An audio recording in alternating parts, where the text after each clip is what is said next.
Hello, and welcome back to the show, my dizzy dark lovelies. There's always a seat for you here in my dark carnival, right? I know it's the stripes. It's the stripes that does it.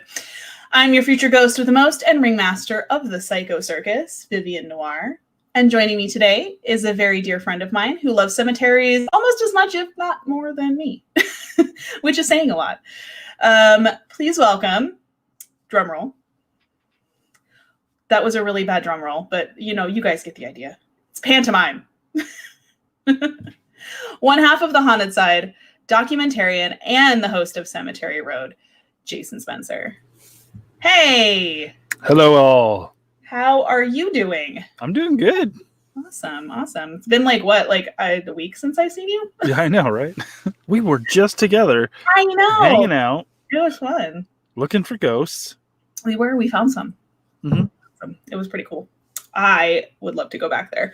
Maybe not while it's snowing, but because snow, not my favorite thing. Yeah, we'll try flying a drone and checking out a cemetery in the snow. That was the first for me. But the shots looked amazing. Indeed. They looked amazing. So I really hope you use them. Those are going to be on my Christmas episodes. Right? Like, that's why I was like, when Patrick was filming, when he was filming the one, I was like, this looks like a Christmas show. like you're filming a Hallmark special right now. Yep.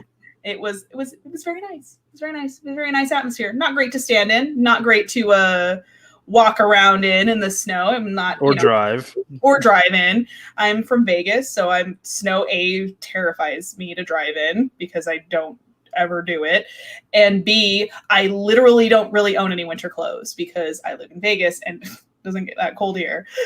Mm-hmm. I'm not cold enough to own a parka. I was not prepared for that kind of cold weather. But speaking of cemeteries, you got to hit 2 while we were up there. I did, which was planned. If you ask any part of my family, they know any sort of road trip in my life will end up in a cemetery at some point. Because if I'm like, okay, we're going from point A to point B, how many cemeteries are we going to be passing by? So yeah, I knew we were going to Colorado with the Haunted Side. I knew we were going to be there for a few days. We were going to be in an old mining town with another old mining town right next door. So I'm like, where's the cemetery? Where we were staying, the cemetery in Victor, Colorado was, I don't know, a 7-minute drive maybe. And that's only because you had to go slow because it was snowy. Yeah. But I actually got to go visit the cemetery and shoot some B-roll on one day. But it was so windy. It was super windy, so that did not lend itself for me to be able to like do my usual walk and talk kind of, hey guys, this is what I'm seeing, this is what I think about this place kind of thing. Yeah, and I'm like, okay, well, I'll just come back tomorrow. I'll shoot all my B-roll now because that's all the sound from that's going to be ripped off and it's going to have music over it anyway. So I'll just shoot all that. And then tomorrow I'll come back and do all the walkie-talkie type stuff. Right. And I woke up that morning to a snowstorm. Yeah. And so I'm like, okay, well, I've never gone to a cemetery in the snow before. And I've certainly never been able to take photos in a cemetery in the snow before. So why not? This is going to be a great way to check it out. And it was cool. It was cold. But it was cool. to be in a cemetery, especially an older cemetery with stones that, the monoliths, the larger stones, not just the flat stones at the ground level. Right. It was really cool to be there, to take some photos, to shoot some footage. But one, I did not have the footwear for snow, which I should have planned ahead, but I didn't. Yeah. But yeah, but also part of the bummer of that was there were some stones that I was like, all right, I want to talk about this one. I want to talk about that one. I want to get some more shots of that one. But a lot of them were under snow now. So I couldn't even find them if I tried because they were buried under the snow. But it was still pretty cool to be able to go wander around that cemetery after the snow hit. And then there was the cemetery in Cripple Creek, which was the town right next door. I went to their cemetery, and that thing was massive. It was very nice, very well put together. I would love to have seen that one without the snow, just to kind of get a really good look at the land. But in the snow, it was also pretty awesome. So I got to do that. So yeah, those will be kind of my end of December episodes. Why not? Because they're snowy cemeteries. Yeah, they're very holiday-ish. Yep. Snow. And all the more reason for us to go back in the time when it's not snowing, because then you can see everything better and get to check those tombs out that were covered by snow. So. There are very few places I've been where I've thought to myself, like, yeah, I don't need to come back here. I'm good. Yeah. I saw everything. I'm good. Yeah, I'm up. Yeah. So in episode 0, or your episode 1, I guess, like where you talk about the origin of your show, you discuss the inspiration that got you hooked on cemeteries and graveyards as a kid. Can you kind of briefly go over that for anybody who hasn't seen it, or what are they doing with their lives? I don't know, but can you just give us a brief rundown of how that fascination got started? No. Okay, next question. Well, fine. Goodbye. Let's get a short episode, guys. Yeah, so I have my first episode, which it was kind of the origin story episode. I wanted to put that one out because I wanted people to understand why I'm just bopping around cemeteries and taking photos, and why would this thing even exist? Why would you do this? And it's because part of it is I grew up, in the 80s when horror movies abound like crazy. And I grew up with the ability to watch any horror movie I wanted. And so I did. And so I had this fascination with horror movies. I had this fascination with the morbid gothicness of life. And part of that, I can literally just kind of point you directly at something that fascinated me as a kid. It was this record I had. Y'all remember records, vinyls, if you will? Yes. It was a record of haunted house sounds. I want to even say it was called The Haunted House.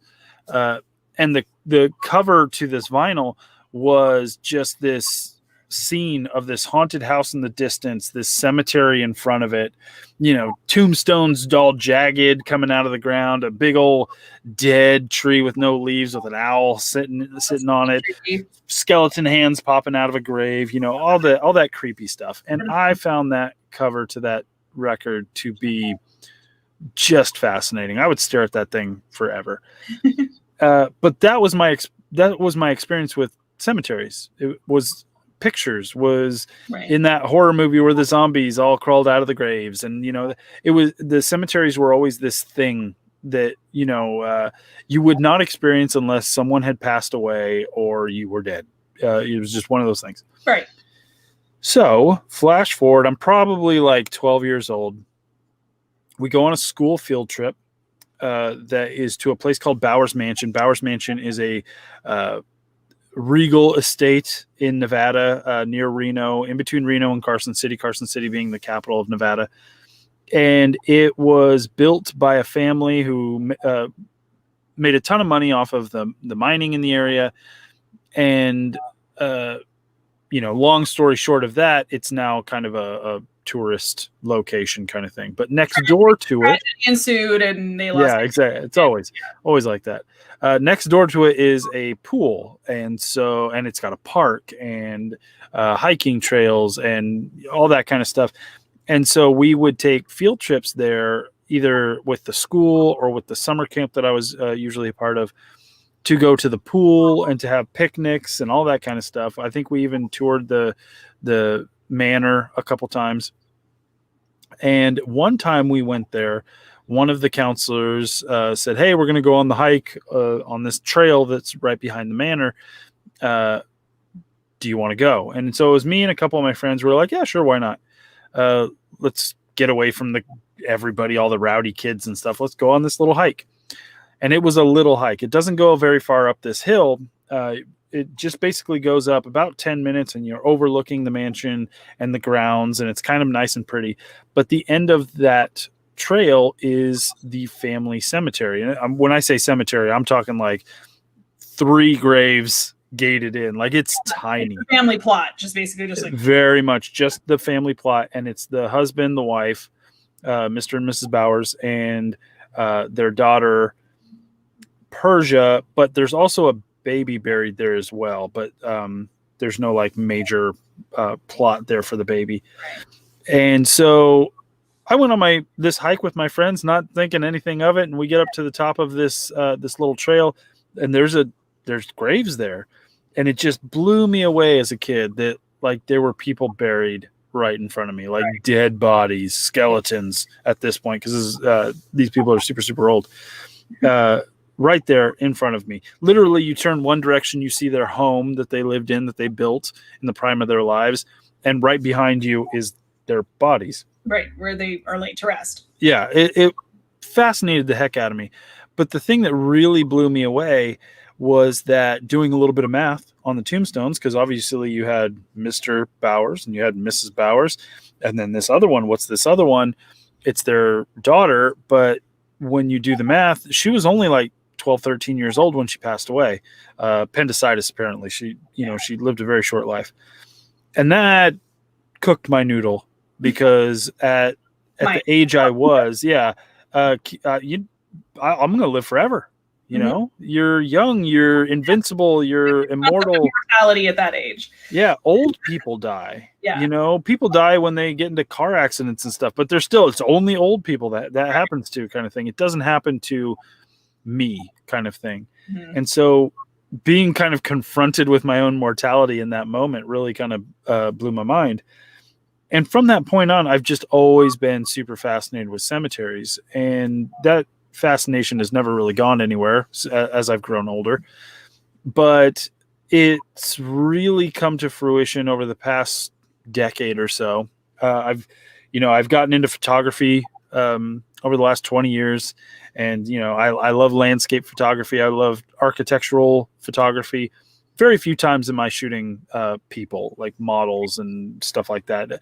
I would much rather just find something that's there and try to find the photo I want, rather than have a model and try and figure out how to pose people. Yeah. Like, it's stand this way. And so I went to a cemetery at one point, and it was fascinating. And I started taking photos of the cemetery, and I just really loved the photos I was taking and the imagery, and kind of almost recreating that vinyl cover from my youth. Yeah.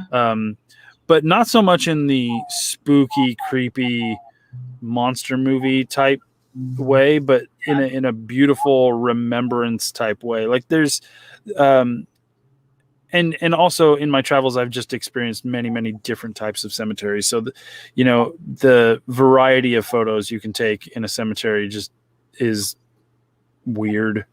It's a wide variety, because you could do, like you said, you have all of those things kind of in one location. You can have the architecture, because you sometimes will have some of these really like crypts or churches or things like that. Yeah.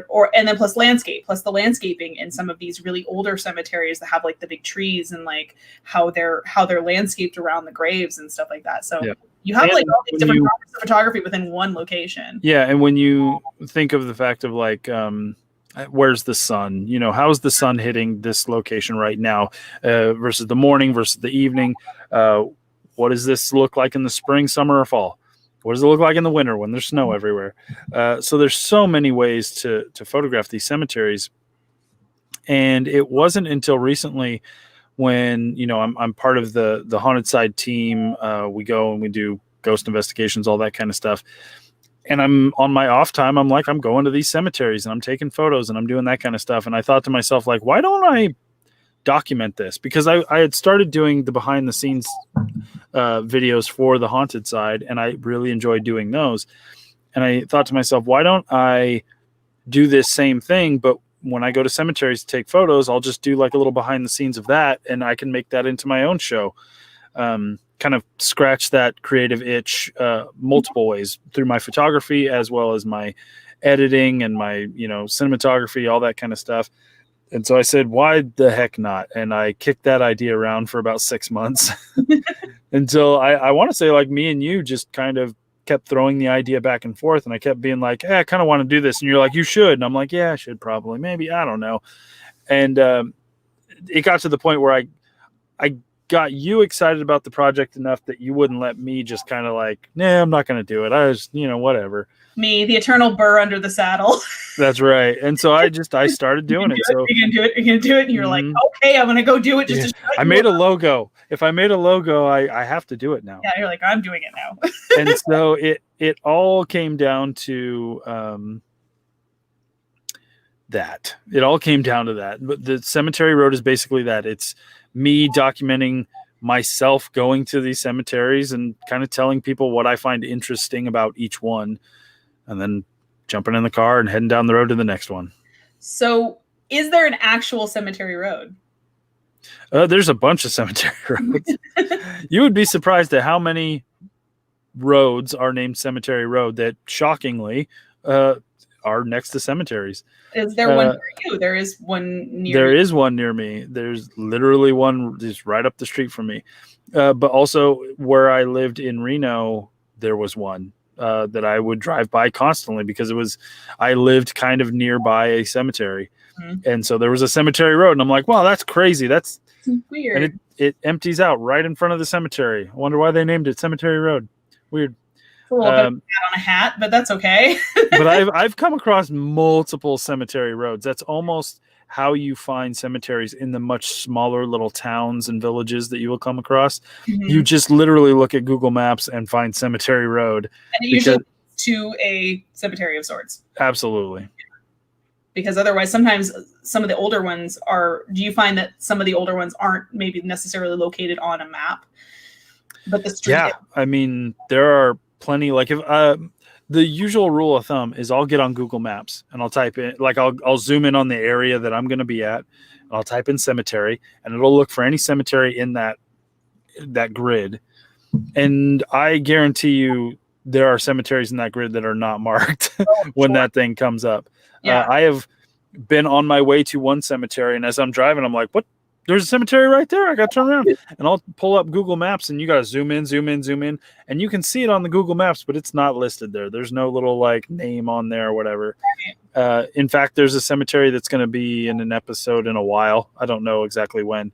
That it's literally a forgotten cemetery near where I live. That's in the backyard of a power plant, basically.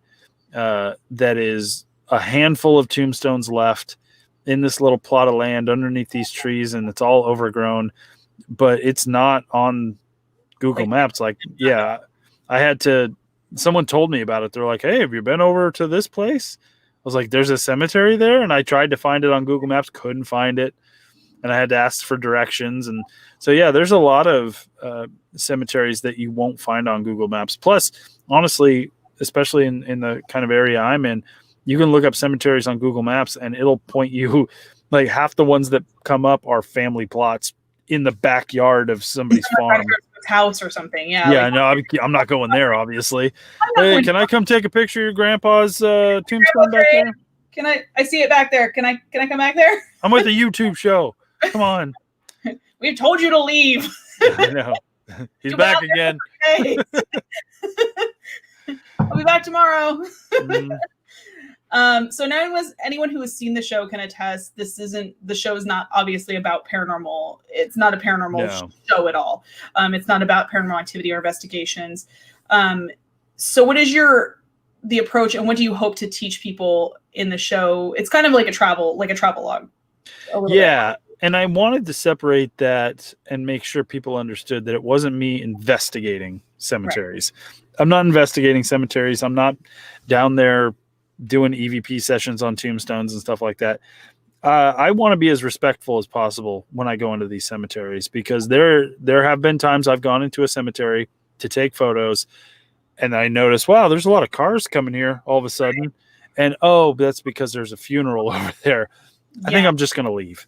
Like, yeah. And that's part of the reason why you will see in some episodes, there'll be some drone work, and in most there won't be, because, I don't want to be disrespectful. And that's a very fine line. It really is. Of, zooming a drone across somebody's, final resting place, because a lot of these cemeteries, I do go to cemeteries. Yeah. Yeah. I do go to very old ones, but the majority of the ones I'm going to have old sections, and the rest of the sections are places where people are still currently being buried.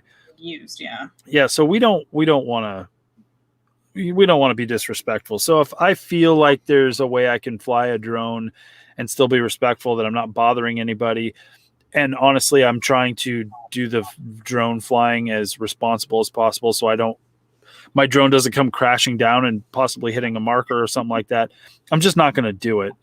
The drone shot is not worth it to me. It's not worth that. It's not worth it. No. I want to be respectful in a way that if people see me doing something, or people notice that I'm in a location that maybe someone they know is buried, that they're not getting angry that I'm being exploitative of this area. What I am trying to do is showcase the beauty of the memorial markers that I find, and really highlight kind of the memory of those buried there. And I just don't think that would be possible if I was just like, now let's see if we can speak to the dead. Yeah. It's like, no. If there's some sort of story behind the location, in terms of like, this is a very, some people report that this is a very haunted cemetery, I will mention that in an episode, but I'm not going to go investigating the location to find that out. Yeah, that's not. Yeah. It's mostly about what I find interesting about the location, what I find beautiful about the location. Also, if there's any history that I can impart on people in terms of either the people buried there or the types of burials that are there, then that's kind of my plan. Like I try to, when possible, inform people of best practices in cemeteries as well. So for instance, if you go to a cemetery and you notice a marker, a stone toppled over, don't try and pick it up and put it back where it's supposed to be. You will probably hurt your back and or break something. And, don't try and repair things without proper training and or permissions. Be mindful of your surroundings. Like, I was in a cemetery when everything's covered in snow. What I'm not going to go do is just go traipsing through the snow to go, oh, what's that over there? I will stick to what is clearly a path, because I don't want to go tromping through the snow, stepping on graves, markers, possibly tripping over something and breaking something. Just, I try and impart that kind of wisdom in my episodes as well. Oh, absolutely. Because there is a lot of etiquette involved in visiting people's final resting places. And I know I had talked about that you wanted to not only use the show to showcase the architecture and the history of some of these places, but to kind of talk about some of the etiquette of, like, you don't walk across people's graves. Obviously, you don't do that. And, like, like you said, stick to the path. Don't do this, don't do that. And there's certain things you should and should not do. I was talking to someone, they're like, oh yeah, you don't want to walk on a grave because, then you could end up getting haunted or something like that. And I'm like, or you could end up putting your foot through a casket. And I know people are like, really, that's going to happen? Yeah, that will happen, especially if you're in a cemetery that is very, very old. The idea of putting coffins inside of vaults, burial vaults, is not it's not something that is a universal thing. So for instance, a lot of the cemeteries I visited in the Western states, you will go to a cemetery, you'll be like, oh, this is really nice. There's a plot, and this is a plot, and this is a family plot. But then you'll see like a a depression in the ground. Right. It's a long rectangular depression. There's no stone there.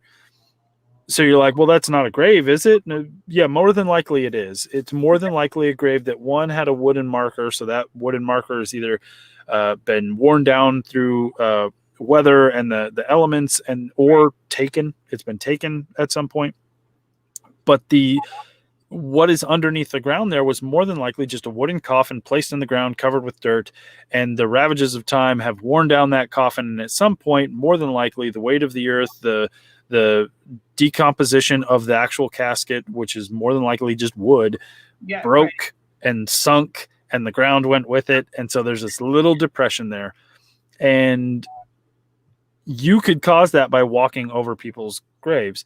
Now, more modern-ish graves, and I would say within the last 100 years or so, if you had the funds available, you would get a burial vault, which means that the casket went into the ground and then something covered the casket that would protect that from happening, either through a concrete platform or a slab that would be placed on top of that, or in more modern, as in today times, even something is like a plastic shroud that would go over that casket to protect the ground from sinking down, because obviously these things aren't invincible. At some point, be it 50 years, be it 100 years, be it 200 years from now, being under the ground is going to take its toll. And so what you don't want to do in an old cemetery is go traipsing around walking on top of plots, because you could exacerbate that and possibly step on something and just push it down just a little too much. Or like you said, you had the snow. So there's not only the danger of that in some of these older cemeteries, but there's also that some of these stones have been knocked over, and you could very easily trip over a stone and hurt yourself. Fall down. Obviously, you don't want to hurt yourself. That is above. You don't want to be like, how'd you break your leg? I tripped over a tombstone. I tripped on a tombstone and fell down. But you also don't want to trip, have nothing wrong with you, but because you tripped, maybe knocked something over, a marble tombstone, something to that effect, and broken that. Because that's terrible. Most of these things, most of the tombstones that have a significant break cannot be fixed. And more often than not in a cemetery, the cemetery is responsible for caring of the grounds, but they are not responsible for the caring of the stones themselves. Those are the responsibility of the family members, which is why you see so many stones, old stones that are just deteriorated away. Because if this person died 100 years ago, more than likely the family is not taking care of that. We're not taking care of great-great-grandpa's tombstone anymore. And so since it's not the cemetery's responsibility, it slowly wears down in time. And so when something happens to cause it to fall over, to crack in half, something like that, it generally just stays that way, unless there is a family member of some sort that cares for it to pay that money. And let's face it, that money is going to be quite expensive to try and fix a stone of that age. Or a size, depending on if it's like one of the pillars, leave it. That's one. I have felt the weight of one of the smaller stones. It is so heavy. So I can just imagine one of the more larger stones toppling over or whatever. What if an obelisk fell? Ain't no way. No, you're talking, you're going to need some equipment for that kind of a thing. You're going to need like a crane and get lifted up. No, it's it's like, don't do it. Like, great grandpa would have wanted it like this. He would have wanted it on the ground. Yes, because that's where it's staying. Great grandpa loved to lay down, guys. He loved to lay down so much that, that's how we're going to leave the stone. We're just going to leave it horizontal. Or, half that family or all of that family may have died off. They may have moved out of the area. Not nearby anymore. So that's why these things look the way they look. And if you go to an old cemetery and you're like, oh, they don't take care of this place at all, it's not their responsibility. More than likely, it's only from the grass, and that's it. If the stonework, though, is not their responsibility, unless it's specifically laid out in the rules of the cemetery, like, hey, we will take care of it. There are some cemeteries that they'll do like a payment that you would have to make once a year or every other month or something like that. Like, hey, we are responsible for cutting the grass, trimming the trees, all that kind of stuff. we will take care of your stonework or whatever. We'll clean it up, do whatever it is to keep basic maintenance, but you have to pay $25 a month or something like that. But that's a per cemetery. That's not a universal thing. Not at all. Like you said, they're basically responsible for trimming around the stones so that you can read them, and that's it. Yeah, I mean, half the time they when they cut the grass goes everywhere. Yeah. It is not weird for me to go into a cemetery. It's like, oh, they just cut the grass, and half the tombstones are just covered with cut grass. They don't even brush them off. They just go with the weed whacker and just like, and that's good enough, and goodbye. Yeah, the wind will come around sooner or later and blow all this off. They're dead. What do they care? Like, okay. Come on, guys. Come on, show some pride in your craftsmanship. Jeez. Mm-hmm. So how many cemeteries / graveyards, which we'll get into that in a second and what the difference is between the two, because there is a difference between a graveyard and a cemetery. How many have you visited so far? No clue. Tons. Tons. Well, how many since starting the show? So let's see. Let's quantify it that way. Like, hold up, I have receipts. I don't know. Well, let me see here. Switch account. I'm gonna go to my cemetery road. I am on episode my channel. 5, 6. Episode 6 is up. 7 will be up on Friday. 7 will be up on Friday. That is my 2-parter. I went to Tonopah, Nevada, and there's a cemetery there that is literally at the front of the town. It's the first thing you run into. And for some reason, I've never noticed it before. Every time I've missed that one. And it's really nice. It's a really cool cemetery. But I went there for the old cemetery, which is across. It shares the parking lot with the Clown Motel. We won't talk about that place. That place is unspoken. Yeah, it's gross. Don't go there. But I went there for that cemetery, but I ended up finally recognizing the other cemetery. So I got a 2-parter, a Tonopah 2-parter, if you will. So I got those 7, we'll say 7, episode 1 through 7. And then I've got probably 4 more after that, 4 or 5 more in the bag, already shot. Footage is on my phone, ready to go. And I've got planned out a bunch more. And I mean, there's so many cemeteries. I am not in need of cemeteries. Like, I can do this show forever. You literally could. Yeah. And so and I plan to. I'm not planning on stopping going to cemeteries anytime soon. So I'm just gonna keep doing my thing until I'm bored with it, or I just can't, no time. Right. But the plan has always been to try and stay on top of it so that every Friday there is a new episode. There may be like a break at some point, but if there is, that break would probably be like for a week or 2, depending on like holidays and all that kind of stuff, vacations. For sure. But the plan is to do like, I don't know, 13 episode seasons. So I'm about halfway through the first season. So halfway through season 1. Yep. I've got more seasons to come, because like I said, it's not like it's a literal, almost endless resource. Yeah, absolutely. And the episodes vary in terms of length. I never wanted them to be like hour-long episodes or half an hour-long episodes. Really, just the episode's going to be as long as needed for the story I need to tell at that time. And that doesn't mean when I go to a cemetery and it's a 5-minute episode and you're like, wow, there must not have been a whole lot to tell about that place. There's always more to tell about a place. But a lot of times I'm driving somewhere and I'm like, oh, a cemetery, let's pull off and see. Right. You're already on your way to a place and you're like, I can't stay, I have to go. I have 20 minutes. Let's see what I can find out in 20 minutes. And so I'm just going to tell you the stories that I can in that time period, because also let's remember, I'm also photographing these places. Right. So I can't spend 20 minutes videoing the places. I've also got to take my photos as well. Right. And so I'm just going to do what I can with each episode, with the knowledge that at some point I may come back to these places. There's a lot of cemeteries that I want to go back to. There's a lot of cemeteries I've gone back to multiple times, and people think that's weird.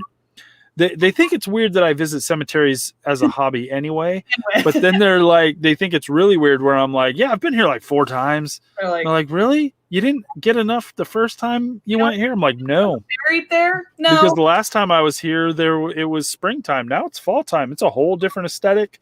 I didn't get to see that section over there the last time I was here. Like, some of these cemeteries are large, so it's like when you so large a limited amount of time, you're like, okay, I can visit this section and this section, and then I'm gonna have to come back and like visit some of the other sections because you just can't take it all in one like 20-minute, 30-minute. No. Trip.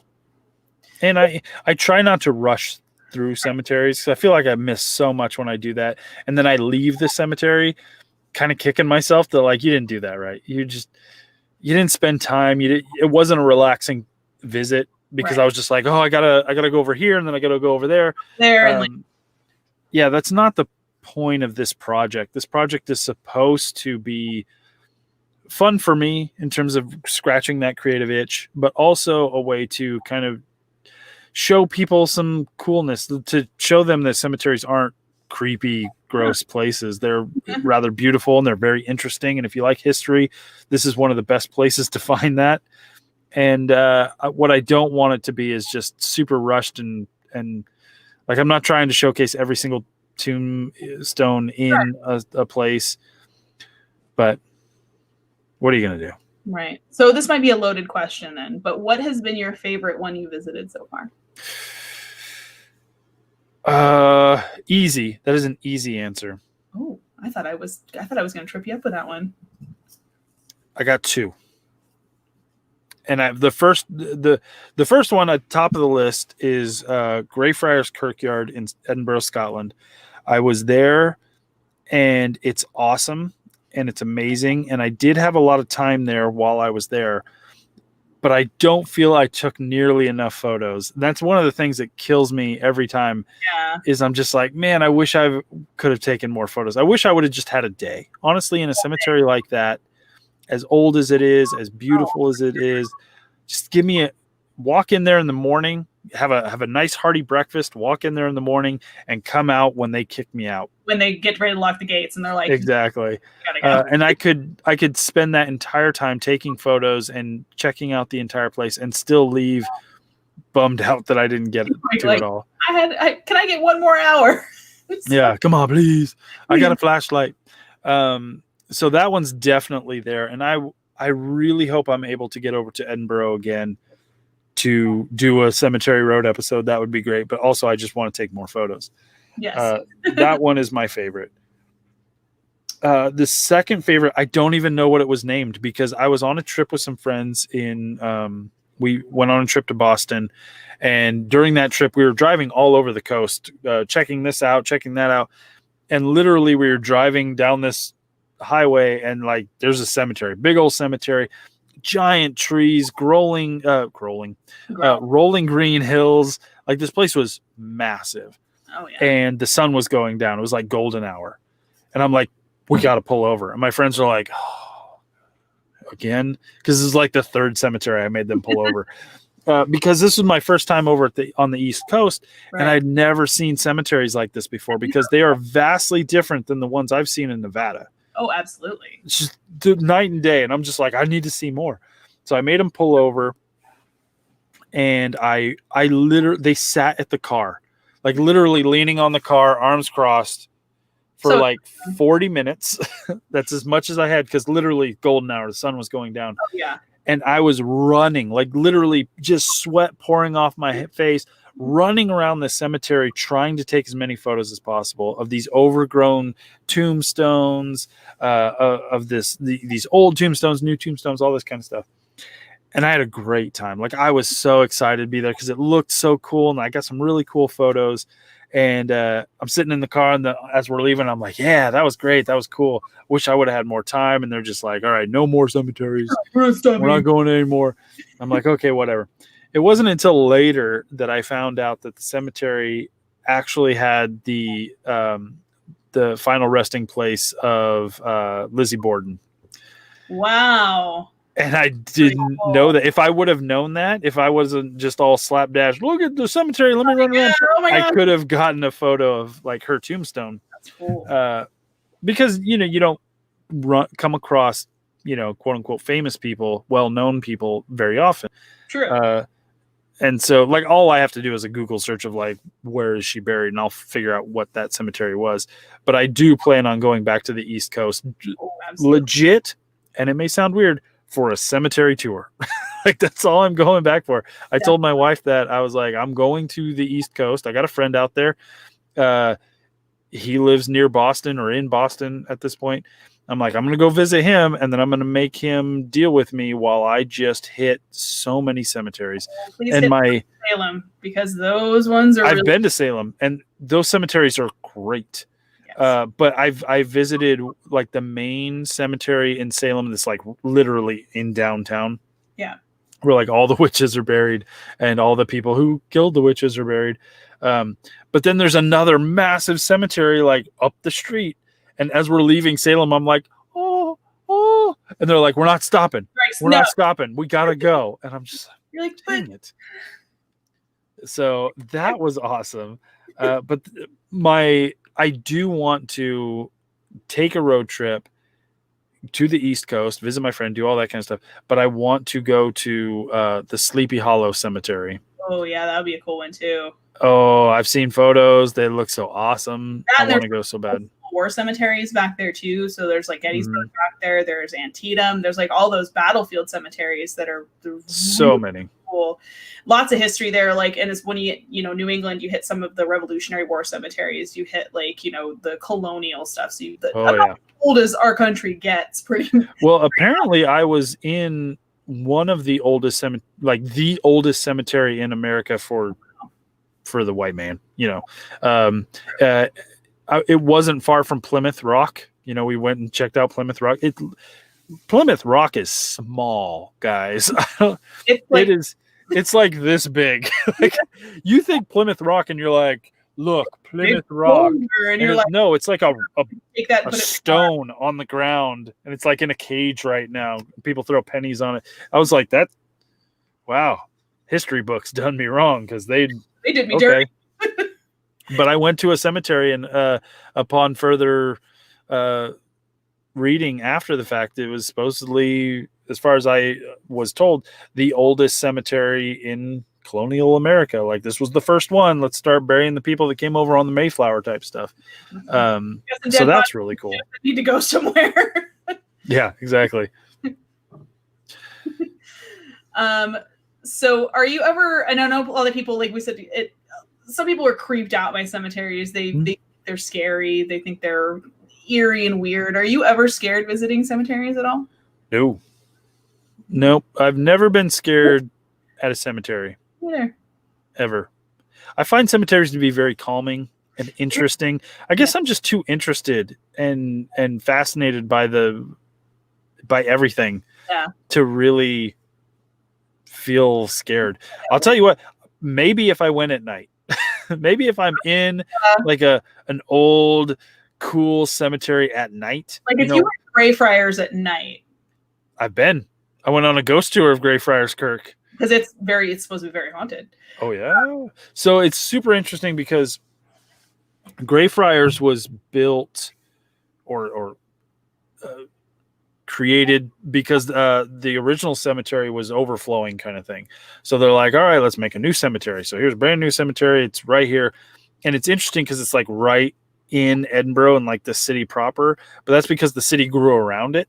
Right. And so it used to be just like out kind of in the fields, and they're like, let's bury him here. And not only that, so it's interesting because it's a cemetery and it's an old cemetery, and there's lots of interesting people buried in that cemetery and all that, blah, blah, blah, blah. But there was a section of the cemetery that was literally used as basically a concentration camp. There was a war back in the day, and the people who fell on the wrong side of that war, when it was all said and done, were basically put in a yard next to the cemetery. And that's where they stayed for a very long time. And I want to say, I don't know the actual numbers, but hundreds and hundreds and hundreds of people were put in that location during the winter to be like, well, you messed with the wrong people. We won because we were the the royalty and we have the armies and stuff, and you were Back just the the wrong peasants. horse, Chief. Enjoy the winter. So we're going to hold you here until we feel like we don't want to no more. And basically they left them to starve and die there. And I want to say like this many out of this many people actually survived. Yeah. And surviving by either breaking out, doing a little prison escape style stuff, or when they finally just were like, all right, y'all can go, like 3 people trickled out, kind of like everybody else was dead. Yeah. And so that section is called the Covenanters prison, or section of the cemetery, and there's people buried there. They expanded the cemetery into that area, but that place is supposedly super haunted, badly haunted. And there's just look up anything online or in a book for Greyfriars Kirkyard haunted, and it's fascinating history.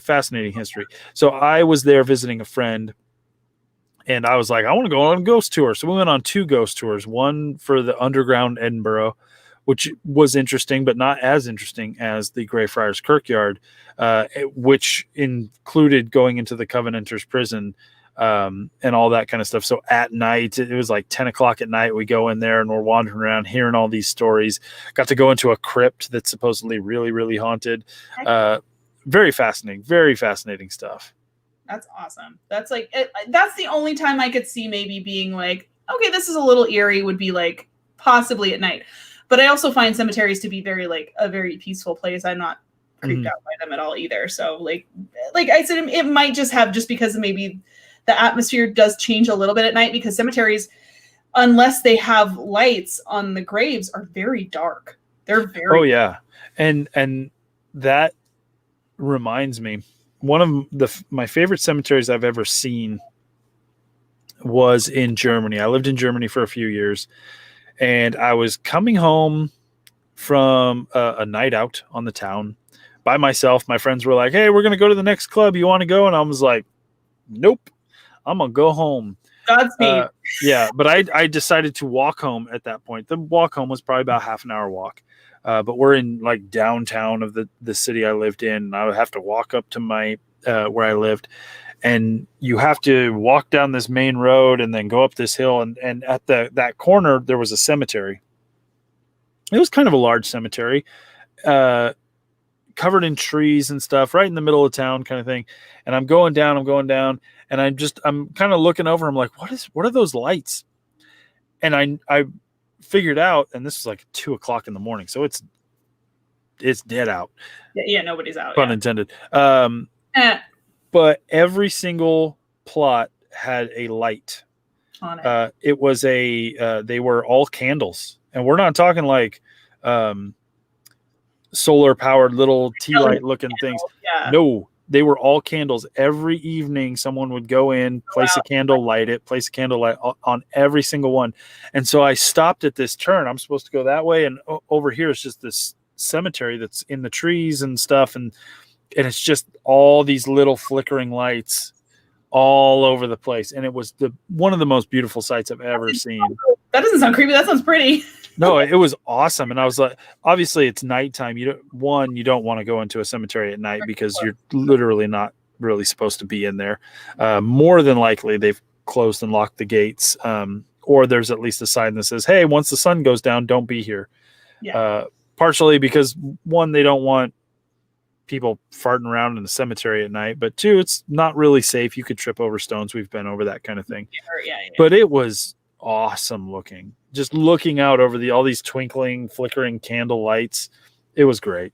Yeah, because otherwise, for the most part, like I've driven past, there's one that's like in the middle of like just run across it in the middle of north of Vegas, like just kind of like a cemetery off the road. Like my friend lived in apartments not too far from it, and I would drive these back streets off Lone Mountain just past this old cemetery. But at night, there's no lights in there. The mausoleum section has some lights in it, but the actual graveyard part, cemetery part, does not have lights. So it's pitch black it's dark in there. So I'm like, I could see that being like the eerie part of it, of being, because it's so quiet, it's so dark. Yeah. But that's like, that's really it. But that sounds, I was like, that sounds way prettier. And you know what's crazy? The one about Tonopah, which we were just talking about, which will be episode 7, which will be out on Friday, Yes. has some of those have some solar lights on them. But they're not very good. They don't, I don't know if they just don't get enough sun or if they just don't react as much. But when we were there at night, because we'd gone during the day and then we came back at night to do like some EVP stuff and some walking through the cemetery with some equipment, like it was pretty dark. So even the lights that were meant to light some of the graves were like pretty dim and pretty like sad looking. So it was pretty dark. And that's it. It's just the darkness, I think, is what the darkness and the quiet is probably, I think, what spooks people the most. I mean, just the idea that it's a bunch of dead people, bodies buried under the ground there. So I get the idea that people would be creeped out by them. I understand why people give me the raised eyebrow when they're like, you'd hang out in cemeteries for fun. I get it, but it doesn't bother me. Right. So speaking of some of these old cemeteries, grave style and the burial traditions have varied and changed quite a bit since the previous century. So what would you say is your favorite, like, antiquated burial custom or thing that they don't really do anymore that has kind of fallen out of favor in more modern or active used cemeteries? Well, that's real easy. And that is the monuments themselves.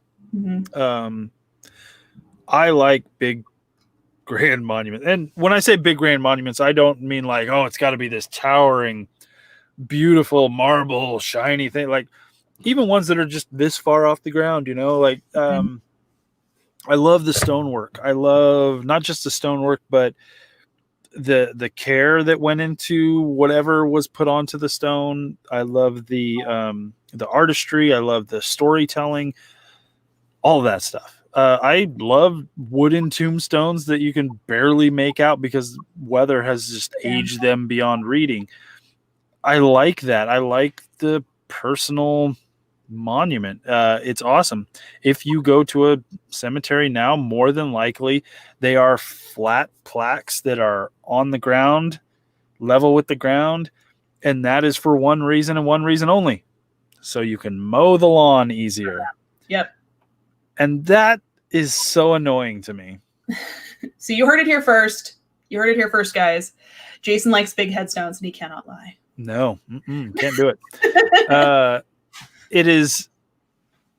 It's fine. Like I get the idea of just like keep it simple, flat on the ground.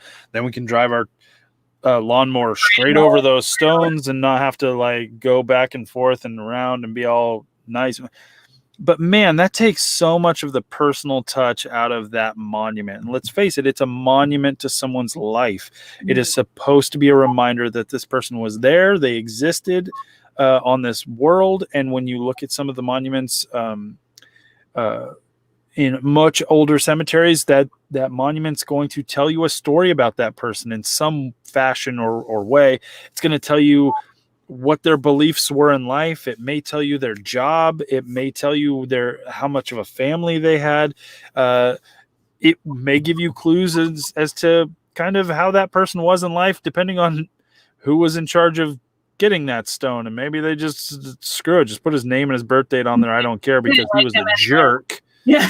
Or maybe it's so plain because they had no money, or maybe it's so plain because they just didn't get, like, there's so much you can glean from somebody's tombstone. But when you relegate it to just be like, no, it's got to be this big, it's got to be this wide, it's flat on the ground, it's got to be this font and it's good, whatever, like that kind of bums me out. Very cookie cutter, and just for the uniformity and the artistry is kind of like not there in a lot of modern cemeteries. So speaking of that, for the reason of laziness, like, and that's the problem. Like, for maintenance, because we're like, listen, we could mow this thing in an hour if all these stones were flat on the ground and we just could just drive over them like willy-nilly, as opposed to like tombstones that stick out of the ground an inch or anything more than an inch, where we have to like go around it, do the major parts and then go in with the weed eater and cut the rest of it. Yeah. I don't like the fact that that's a thing, because someone thought they needed to save time. Right. It just bugs me. Money that, and it's like, people that maintain graveyards do make a decent amount of money to do that job. So I'm guessing it's somebody somewhere decided to cut hours to cut cost. Yeah. And they won't have to pay someone. It's like, okay, well, why pay them for 4 hours of work when we can pay them for 2? It all comes back to capitalist nonsense, and I hate it. Mm-hmm. But symbology does play a large part in markers and tombstones and headstones of the past. So let's unpack that a little bit. So we've had a lot of conversations about this. Oh, we have, because I was like, I kept sending you articles. I'm like, and I found this. That was when I was sitting there saying like, hey, here's an idea for a project I want to do. And you were like, you should do it. And I'm like, I don't know, maybe, I don't know. We'll see. That's when me and you started going back and forth of like, hey, I saw this cool tombstone. It had this. And you were like, well, here's what it means. And I'm like, yeah, look at this one. This is what this means. And so me and you conversing about the meaning of the icons that we would find in cemeteries really was like getting me going like, now I want to go to a cemetery. I want to film something. I want other people to know this stuff. Yeah. It got me excited for the project.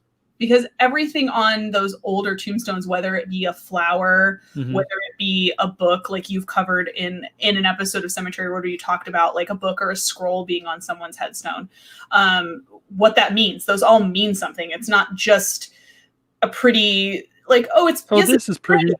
Here you go. I like birds. Like, and no. Maybe sometimes it was that. Maybe sometimes it was a family member being like, we enjoy this particular look. But more than likely, especially in the olden times, they were doing it for a purpose. And a lot of the imagery that you can find in tombstones could have double, triple, quadruple different meanings depending on the person. But more than likely, they were semi-universal in terms of like if there is a pedestal with a book on it, that could mean a few different things. They were people that thought intelligence and scholarship was important. Knowledge was important to this person, so a book represented knowledge. It could also mean that this person's, if the book was open, it meant that their life ended before the book was finished. If the book is closed, that means they lived a long and fruitful life and their story is done. There's flowers have a lot of different meanings depending on what kind of flower it is, how the flower is presented. It could be a wilting flower, which means sadness, means a life cut short. It could be a specific type of flower that just means mourning, or it could represent youthfulness. Like this person was a young woman who died, and so that flower represents beauty and youthfulness that was snubbed. A pillar that, the broken pillar, which this was something when I started learning about this stuff, I was like, oh, okay. That makes sense. Because since we're in older cemeteries, or we're very interested in these older graves, a pillar is not uncommon. A broken pillar, you're just like, oh man, this one broke. No, it generally means that life was cut short, that the pillar was unfinished or broken because the life was snapped when that person died. A finished pillar would mean that they lived a long, good life.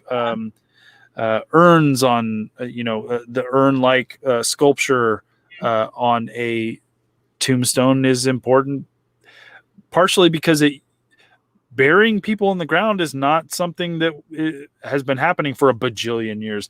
Generally, they would burn bodies and cremate them. And so when we started burying them and placing markers in the ground for people, they were just like, well, the imagery of someone being passed was an urn. So this stone will have an urn on it because that's what this means, kind of thing. If they were they had an anchor sometimes, or there's so much. Yeah, there's a lot. There's so much. It means multiple things. Like the anchor can mean, it also has religious connotations. Same with like the dove, if there's a dove on someone's tombstone, or ivy on engraved on it.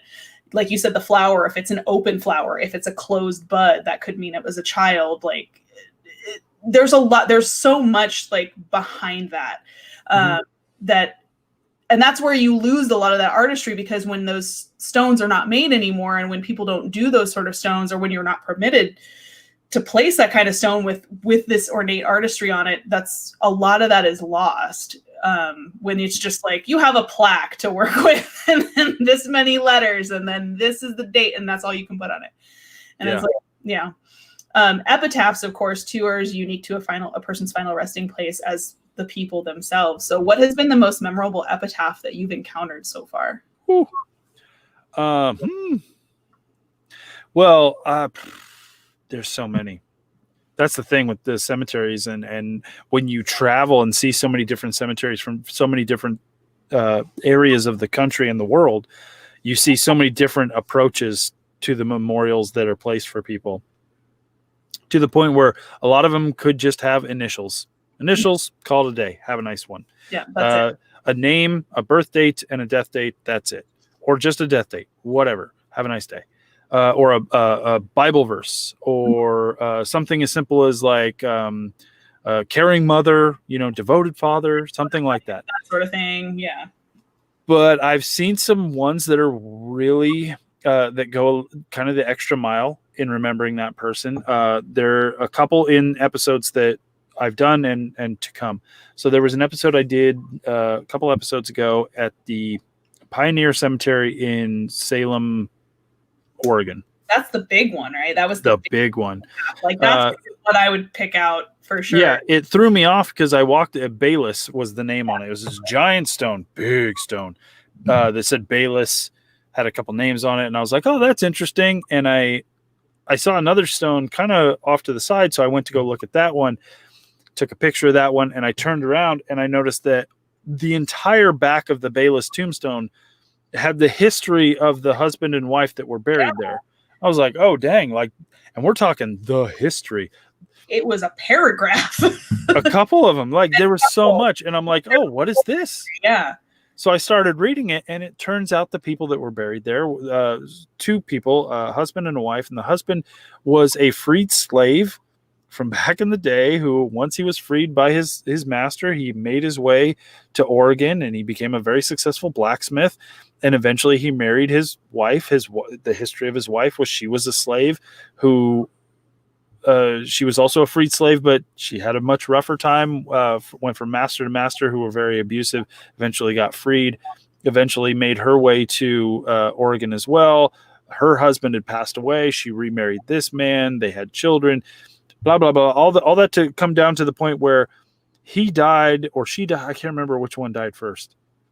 I want to say he died. I think he died first. She died very shortly after of a broken heart. And I just stood there for like a good 5 minutes. It was like, I was like, holy moly. One, I had never seen two people's full lives just written out on the back of a tombstone before. But also, holy crap, these people they led such a crazy life. One I could never even imagine. And I was so happy to be able to learn their history right then and there. Obviously, it made it in the episode because I'm like, other people need to see this. So that was one. That was awesome. But then I guess on the other flip side, we have the cemetery that's going to be in my next episode, the old Tonopah Cemetery, which for the first time I had been to a cemetery that like literally was just like, listen, this is how this person died. Yeah. Most of them, 90%, 95% of the markers in that cemetery are wood. They are thick, giant pieces of wood that are going to stand the test of time for a while. And they have nailed in metal plaques. Yeah, metal plaques into them that have just been like ding, ding, ding, pounded out. The Joe Smith died in a mine fire this date. And the first time I saw that, I was like, wow, that's died in a mine fire. That's crazy. Others were like burned to death in a mine. And I was like, wow, that you're getting a little graphic. One was murdered behind the saloon on 8th Street. And I was like, good Lord, why don't you just tell me who done it at that point? There were so many of those, like literally one of them. His murderer's next door. I'm like, oh, yeah, see? he's right there. It's going to be a fun episode to put because I just literally was just going from each one and just like, got to tell this one. People dying of sickness, tons of people dying of sickness, various sicknesses. Oh, yeah. People dying of suicide, people dying of murder, people of mine fires of various different, like burned in a mine fire, crushed to death in a mine, whatever. The sheriff, one of the sheriffs there are buried there, and they were murdered by a guy in the, in the street. He came out into the street, I think, because it was a brawl or something. And he came out into the street. He was ambushed. He was ambushed, yeah. And a lot of those tombs still have things, or graves still have a lot of stuff left on them. And a lot of the people in that particular cemetery were killed in the Belmont mine fire. So there was which was a huge mine disaster. There was like, I think 44 or 46 people, I think, killed in that particular mine disaster. It was a big one. And it was so interesting to come across that, because I'm so used to nothing. John Doe, date, in his father's arms, the basic thing you would see. And to come into a cemetery and be like, oh, this is interesting. Oh, shot in the face. Poison. Interesting. Okay. Well, that's a thing. Gotta go. Like, I kind of love some of the old Western, like Boot Hill cemeteries, because they have some really creative, like, they weren't shy about. No, we're just going to tell how it is, guys. They were like, was eaten by possums. You're like, eaten by, really? Was he really? Eaten? Wow, that's unfortunate. Here's Doug Jones. He's a sumbitch. What? Like, what? Why would you feel the need to immortalize that on And stone? he was ugly, too.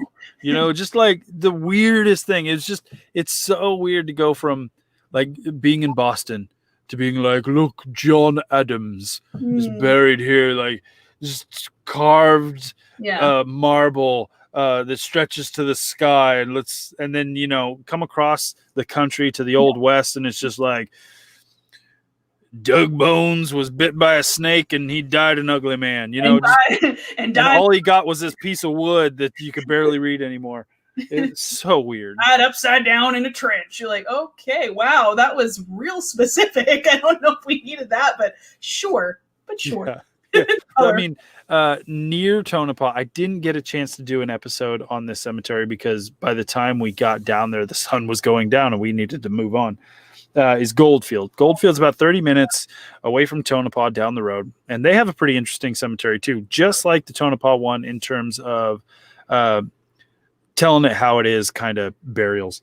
But they have a big section that's the Potter's Field. Potter's Field, for those of you who may not know, is where the poor people are buried, where the homeless people, the unknown people, the people who couldn't afford a stone to save their life kind of thing. In the Potter's Field in Goldfield, it's literally a field with like painted white rocks, like a rock. Stone, and they will paint in black paint if they have a name, if they have a date, more than likely it's just going to say unknown and a date in which the burial happened. And one of them, though, and I have a picture of it, I just didn't have it. The one I'm thinking of. Died behind the library from eating library paste. Eating paste. Library paste was literally what it sounds like. It's the paste that the library would use to bind books together. And some rando dude was hungry. He was behind the library. He dug into their trash. He found a jar of library paste. He ate it, and it killed him because it's very highly toxic. And that is how he is immortalized. The body was picked up. It was buried in the Potter's Field because they didn't know who he was, and obviously they didn't have any money for a proper burial. Threw him in the grave all sticky. They immortalized him with, hey guys, this is the one that died by eating the paste behind the library. So don't do that too. Super weird. You're not going to find an epitaph like that in a Boston cemetery. Oh, no. You're not going to find one of those in the Greyfriars Kirk either. Nearer my God to thee moment. This dumb bastard ate paste and he died. So don't do that. This man was a signer on the Declaration of Independence. This man ate the glue it was bound with. It's just like, and what? It's like, what? Okay. A lot of times I think some of those ones were like very much cautionary tale kind of. Yeah, don't do this. Cautionary tale Tombstones where it was like, so-and-so made someone mad in a bar fight and he got stabbed in the eye. And they were like, you're like, okay, what is the purpose of telling me that? So I don't do that. And because that's where he's at now. Like, eat paste, don't eat paste. Listen, it's definitely one of those, if you watch Back to the Future 3, Marty McFly's got to go back in time to save Doc in the Old West from being killed because his tombstone reads, Doc or Emmett Brown killed over a matter of $80 or whatever it was. Like, that's Old West tombstones, man. They will tell it how it is, and it's fascinating.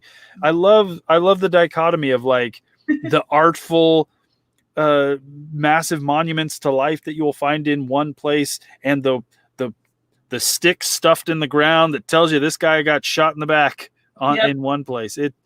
That is why I go to so many cemeteries, because I've been told, like, aren't they all the same? Just a bunch of dead people, just a bunch of stones. Like, no, I have never been to a cemetery that was just like the one I just left. There's always something about them that is unique and interesting and worth that trip.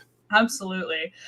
So you have visited modern and more operational cemeteries. Mm-hmm. Would you continue to do that, like large ones like Arlington or the Hollywood Forever cemeteries where some of those like celebrities are buried? Is that like something that's kind of you plan on doing? Or I would love to.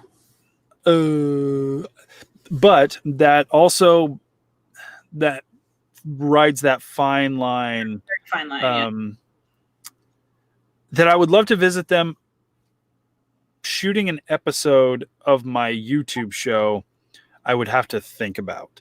Gotcha. I generally, for the YouTube show, will just focus on the older, more historic plots. What I don't want ever is to shoot something. And I have shot.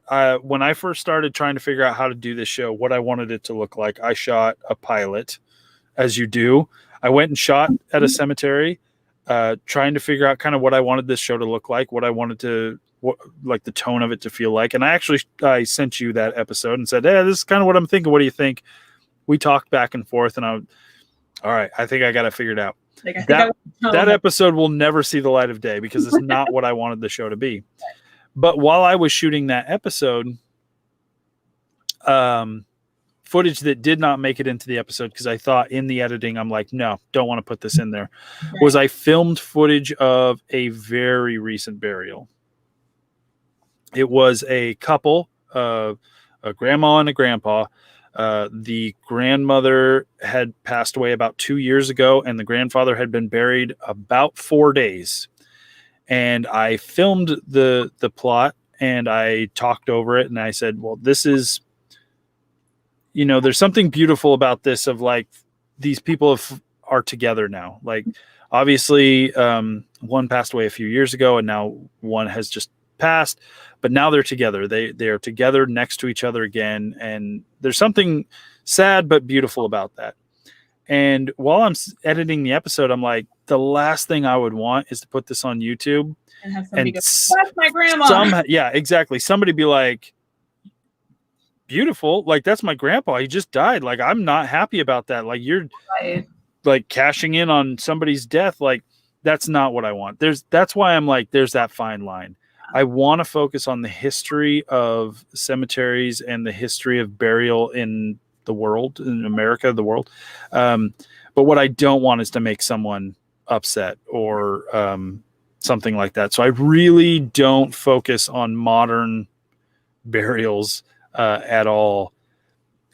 So like going to like a cemetery that's very, very still in use, that's more modern than it is older.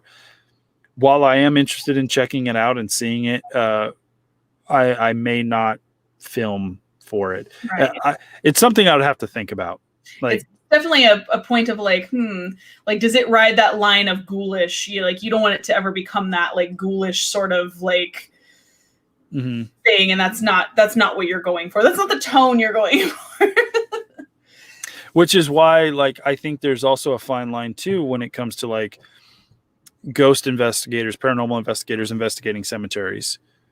That's, you got to walk that line. Like, there's a slippery slope there between, especially if you're doing it for like filming it for a show of some sort, of sensationalizing or like using somebody's grief for entertainment kind of thing. People, like, I saw somebody there was a competition going on of like a product, a toy, if you will. It's a toy. It's a figure. I'm not going to call out the company, but they were like, send us a photograph of your figure. And the best photograph will like win like kudos or whatever. Right. And somebody used like one of the, like, it's a horror figure from a horror franchise. And they took a picture of it in a cemetery. And they got kudos for it, like they got featured kind of thing. And a lot of the comments were like, "This is so disrespectful." Yeah, this isn't like cool. this is someone's like family member's grave in the background of this that's not even blurred out. Like you can clearly read that name and that date and that like that person died just a few years ago, kind of thing. And you like used it as a prop for a photo. And there were. I mean, it was kind of half and half. People were like, "Oh, get over yourself," and other people were like, "I find this very disrespectful." Right. I'm not going to say like, "Oh, just get over yourself," right. But I will do my damnedest to be as respectful as possible. And honestly, if someone wrote me up and said, "Hey, man, my great-great-grandfather's tombstone is in your episode, and I'm not really down with that," I would take that episode down. I would re-edit it and put it back up, kind of thing. I am not here to disrespect anybody. I'm not here to make someone upset. And it's not important like having my shows on YouTube is not important enough for me to be like, well, I don't care. Like, too bad. It's public domain kind of thing. Like, no, it's like, I think we should all be respectful. And I'm trying to,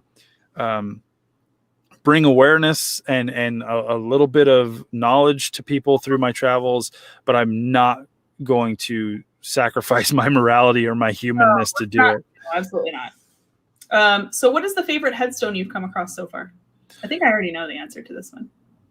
I don't even know.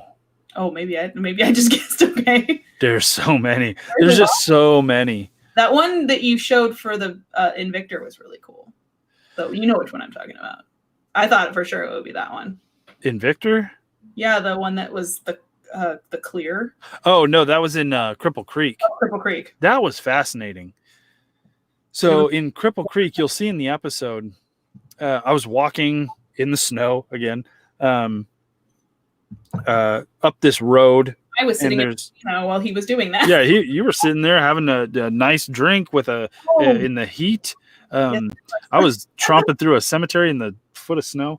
But there was a tombstone that kind of caught my eye because the sun was starting to set a little bit and it just kind of glared off this stone. And I thought to myself, I'm like, that's polished marble that's catching the sunlight. But then my mind was like, it can't be because the sun's on the other side of it. It wouldn't be like the way the shining, it would not work. So I was like, that's weird. I'm going to have to investigate that.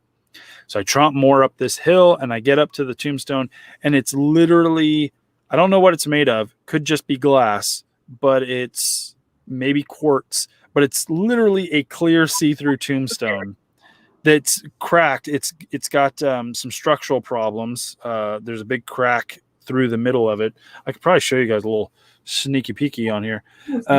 But it was, I've never seen a tombstone like that ever. It's definitely one of the more fascinating ones I've ever seen. It was very pretty, and it was very pretty because you can imagine what the light would be like shining through it, which I've seen a few other, like not in person, but I've seen photos and you can see it there in that one. Yeah, right there. I've seen photos of other ones that are like that stone that are done with either a colored glass or a colored crystal where when the light shines behind it, it kind of is supposed to give like a stained glass kind of like reflection. I've never seen that before.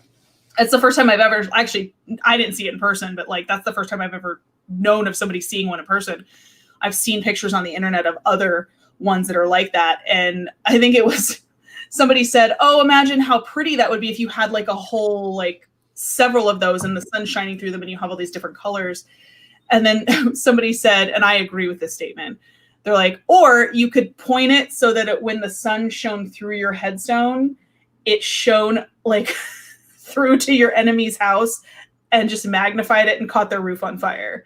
Every time, every day at the same time. And I was we didn't know that was going to happen, but that's one of those, there's a two kinds of people moments. Mm-hmm. Type 2.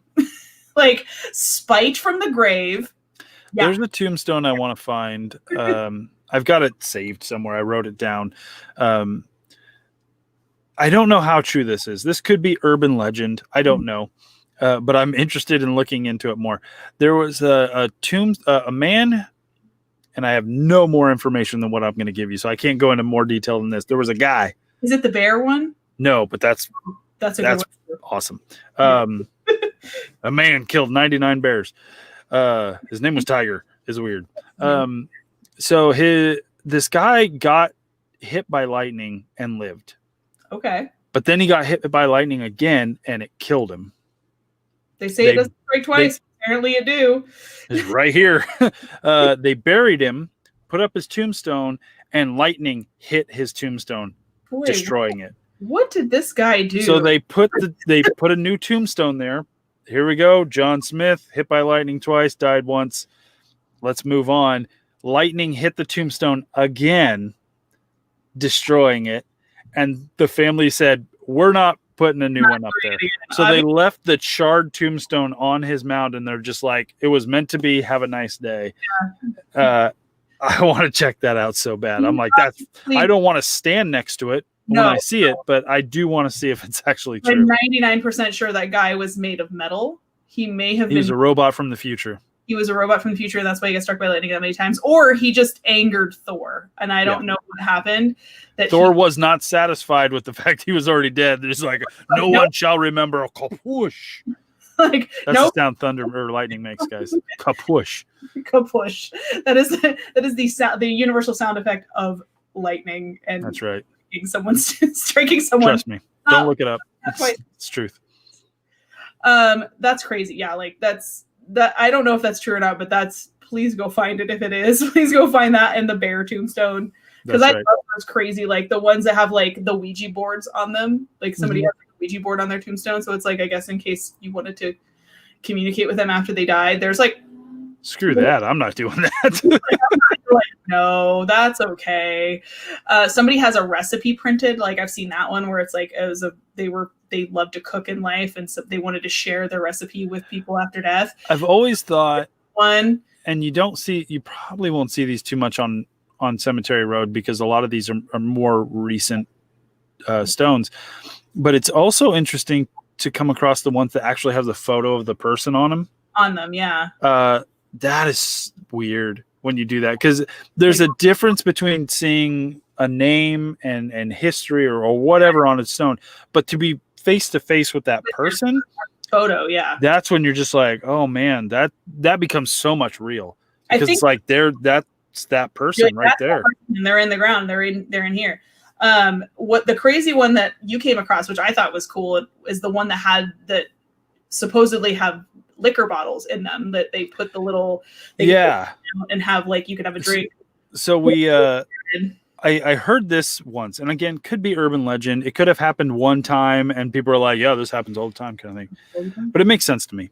There are some, especially the cast in iron ones. They're hollow. They're mass produced. Literally, it's a mass produced thing, and you slap a identifier plate on it, and you call it a day, kind of thing.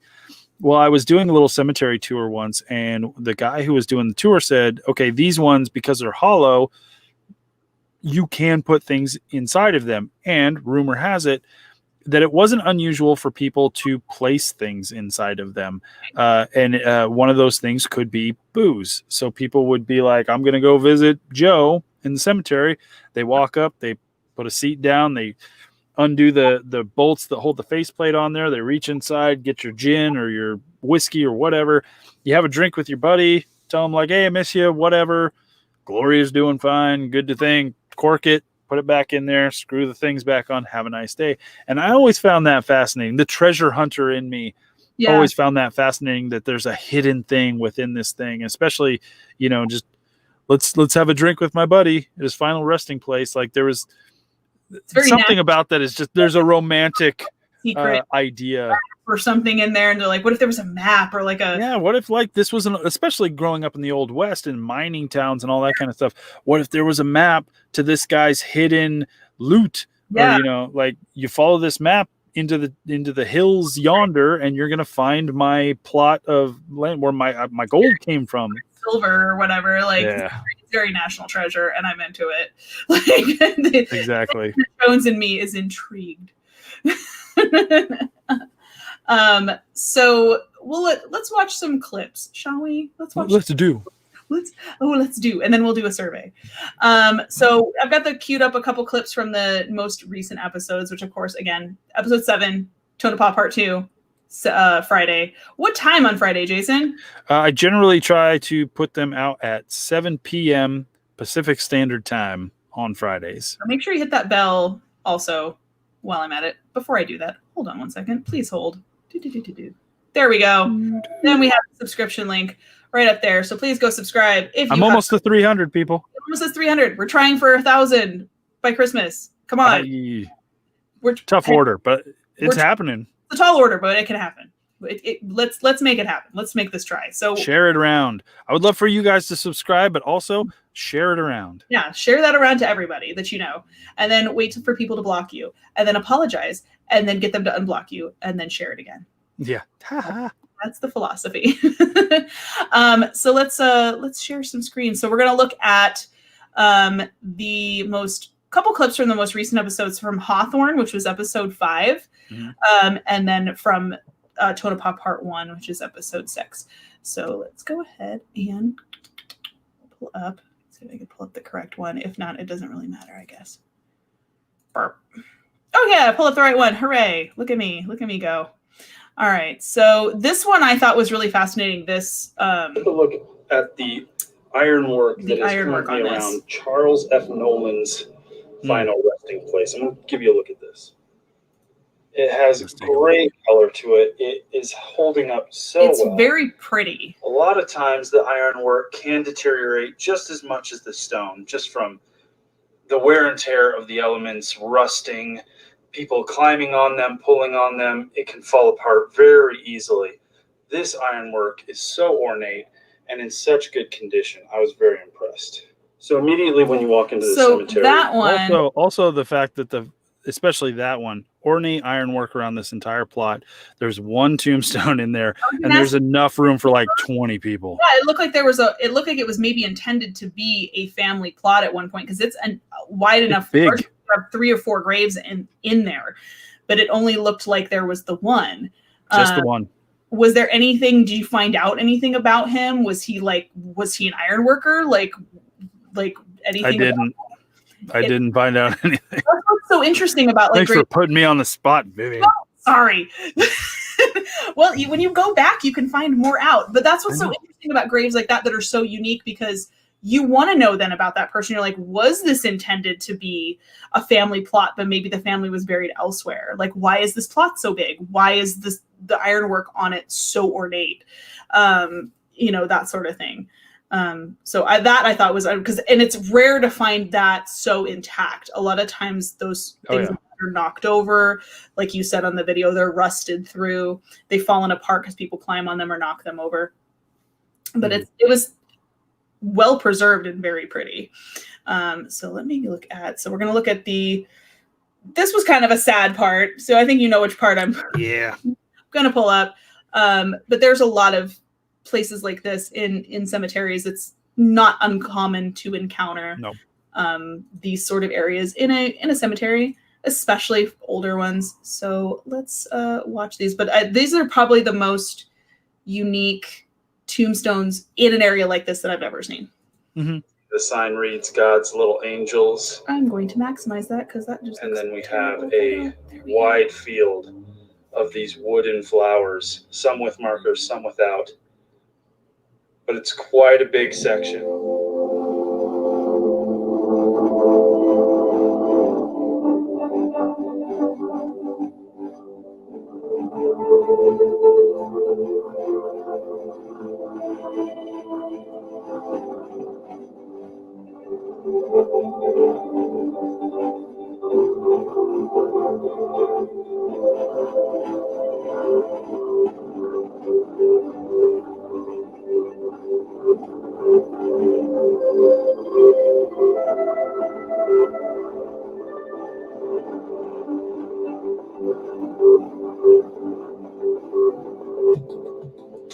So I've been in cemetery.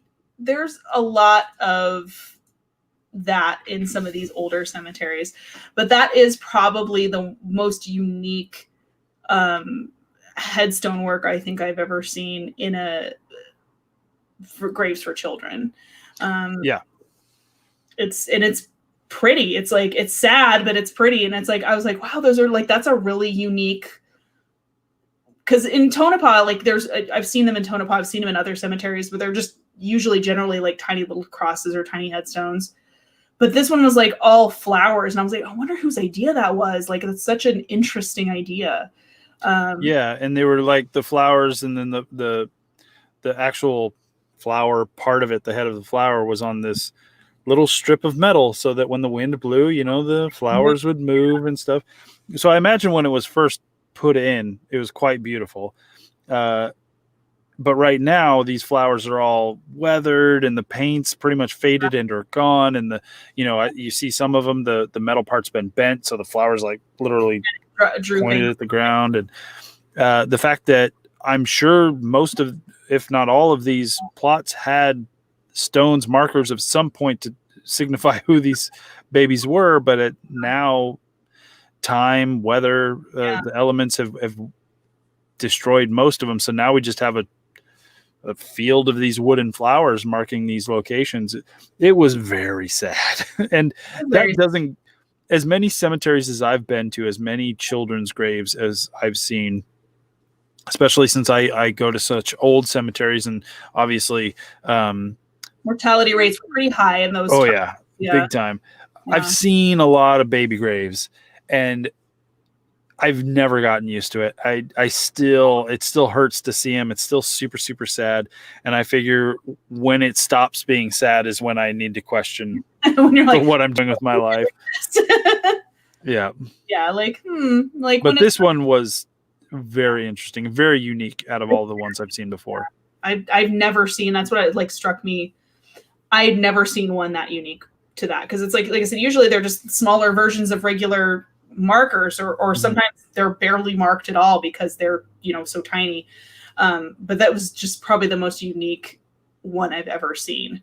So wait for me to bring the mood down. Sorry about that. Thanks a lot. That I came here to talk about cemeteries, and you brought it all down. Just boy did I just like Buzz Killington this fucking mood right now. So let's look at the Tonopah Cemetery. So this is the more modern part of the cemetery. So is this cemetery in Tonopah still in use? Is this the one that's very much? In fact, there was a freshly dug grave when I went there, like legit pile of dirt on the ground, hole in the ground. At some point that day or the next day, there was going to be a funeral. That was very interesting to see. I will never film that and put it on Cemetery Road, but like literally there is just this perfect rectangle 6-foot hole in the ground. And at the bottom of the hole is a coffin shaped piece of plastic, which the coffin will then sit on. And this plot was very close to another plot. So one of the walls, you could see a plastic barrier, but at the very bottom on one side, because what happens is the coffin will then be lowered onto that plastic bottom part, and then a plastic covering will go. This is basically a plastic vault will go on top of that and hook to the part that it's sitting on, enclosing this coffin inside of a plastic vault, which will keep it from like collapsing in, like we talked about at the front of this show. And so when they dug down, the person on the next to them also was in one of those plastic vaults, and the side of that vault had been revealed when they dug this hole. So it was very fascinating for me to see the burial process in that regard. From just a person who is intrigued by cemeteries and the burial process. It was interesting to see that, but that is never anything you're ever going to see on my show. I mean, you're preaching to the choir here. I've wanted to be a mortician for a long time. So like you're preaching to the choir on that one.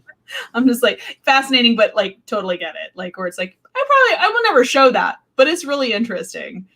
So it's definitely a cemetery that is in use today, Okay. but is also been in use for quite a long time because the old Tonopah Cemetery, which will be on my next episode, hasn't been used for a burial in quite a long time. So people started getting buried over there, but the burials in there are from the early 1900s, mid 1900s. So obviously it's still an old cemetery, but a still in use cemetery. I think 1911, 1912 is the last time they buried somebody in the older cemetery, the one that's next I believe so. Yeah. the Crown Motel.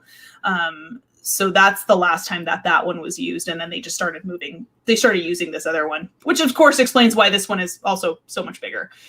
You said this one was huge. So let's There's a lot of space. I can't help if I share the screen. I think I'd be drinking or something, and I haven't been. That's weird. Weird. I know. All right, so one of the things I found very, very interesting is there's a section of the cemetery that I'm currently standing in that seems to be the Russian part of the cemetery. As you will see in the B-roll, there's a lot of Cyrillic writing, a lot of Russian names, and also the setup of it is very interesting because it's all kind of mushed together, large, tall stones, lots of crosses, and it definitely stands apart from everywhere else in the cemetery. It stands apart vastly. I found this to be very interesting because I would never have guessed that Tonopah would be such a large place of like Orthodox Russian immigrants to be buried. Yeah, I've been to a lot of cemeteries in Nevada and in the West, and so I'm used to seeing people from all sorts of places around the world. So lots of immigrants came over. Lots of them then traveled west to find fame and fortune in the gold rush and all that kind of stuff. So I'm very used to seeing foreign names. A lot of people are like such and such name, native of Ireland, native of Scotland, native of New England, whatever. I've never seen a cemetery though that had this many Russian stones there, and the stones, the way they were placed, this little burial plot there was so vastly different than all the other sections of this cemetery. It looked very European. It stood apart in style than everything else, and so I found it very fascinating to see kind of a European burial section in the Old West, in the tumbleweeds and the yellowness of the grass. Yeah, in the middle of like a Western mining town. Like it's very European. Like if you hadn't looked at the mountains beyond, you would think that would be somewhere in Europe, actually, just the way that the stones are done, the way that the plots are done with a lot of the fencing around it, and that one that had like kind of the cage around it with a place where you could put like candles and like almost like the bed style grave. It's really fascinating. And then you had a section in that one as well where there's a whole Masons section in the cemetery also that's completely fenced off, that has like the Freemason symbols on it and everything. And I'm sure everybody's grave headstone in there has a Mason symbol on it. So it's definitely, it's almost like a whole little different like biomes in this cemetery where you have like it's like you walk from, it sounds like you walked from one place and it was like one cemetery and you walk, it's a completely different, and you'll see that a lot in pretty much any cemetery you go to, really. They all have sections. All the Freemasons are buried here. All the Woodmen of America are kind of spread all over the place. Daughters of the American Revolution. You'll see all these kind of sections all over the place. And a lot of times they'll be fenced off. They'll be like, this is our section, like kind of thing. Some maybe not so much. Yeah. But you'll see that kind of thing, and that's one of the more interesting aspects of visiting a lot of cemeteries. Is then you go and you like research. Okay, what is a Freemason? What is a Daughter of the American Revolution? What is a Woodsman of the world? And that just rabbit holes you right down into so much history from there. Absolutely. So mortality is the common thread that we hold as human beings, and eventually the Reaper comes for us all. So tell us, one day when he knocks on your door, do you want to be buried or cremated or something else?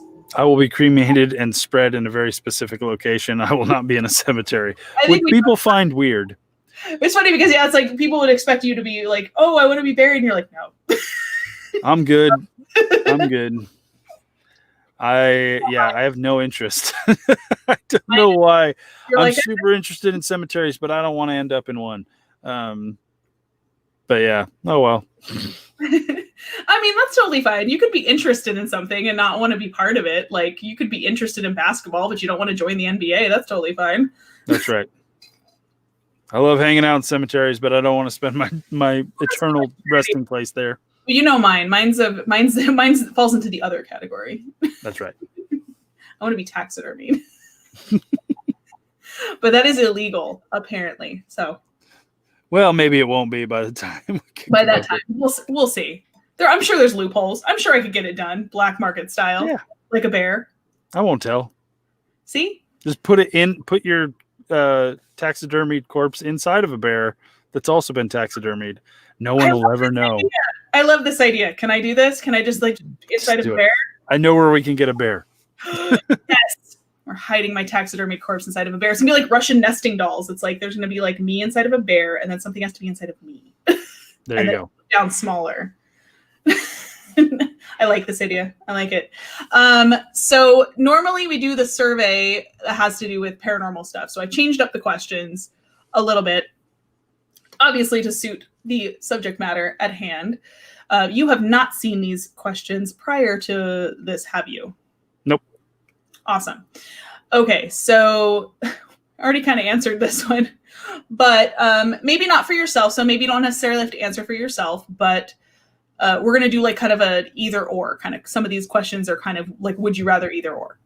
Casket or urn? Urn. Embalmed or natural burial? Embalmed, I guess.